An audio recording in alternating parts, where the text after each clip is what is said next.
Hello friends, welcome to my channel. आज આપણે બનાવીશું ફિરની। જો તમે મારી ચેનલ પર નવા હો તો મારી ચેનલને સબસ્ક્રાઇબ કરજો, જેથી આવનારી નવી વિડીયોની નોટિફિકેશન તમને સૌથી પહેલાં મળી શકે।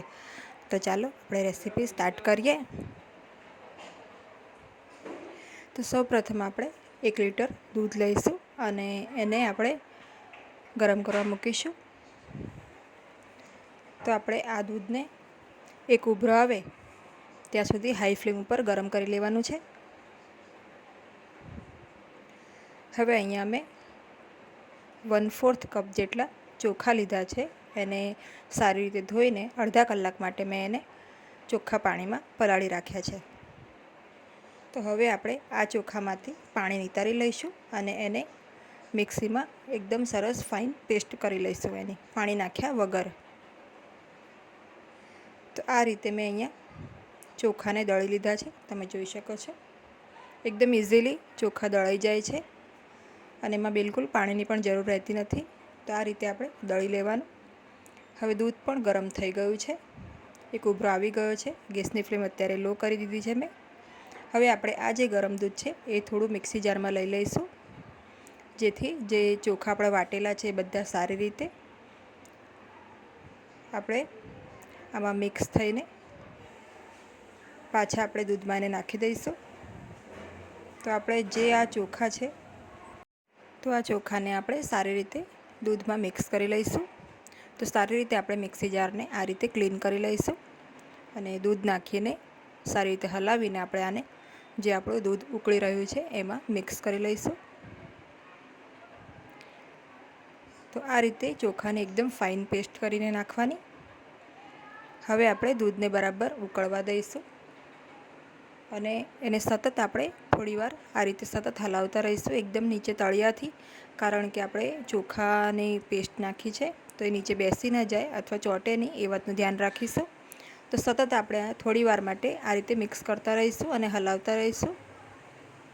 હવે આ દૂધને એકદમ સરસ રીતે બોઇલ કરવાનું છે, એટલે કે જેટલું 1 લિટર દૂધ છે એનું 40% દૂધ બળી જાય ત્યાં સુધી આપણે એને બરાબર થવા દઈશું, એટલે કે લો ટુ મીડિયમ ફ્લેમ ઉપર આપણે આને ઉકાળવાનું છે।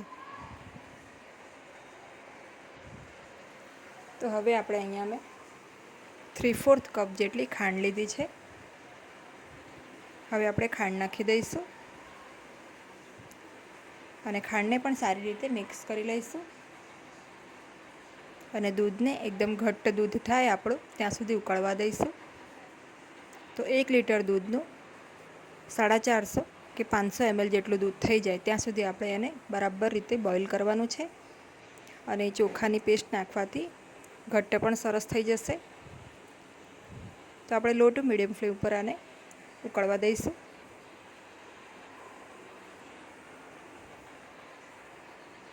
હવે અહીંયા મેં એલચી લીધી છે 5 નંગ, એને ખાયણી દસ્તામાં આપણે કૂટી લઈશું અને એને છોતરાનો ભાગ દૂર કરીને આપણે એ ઇલાયચીને દૂધમાં નાખી દઈશું।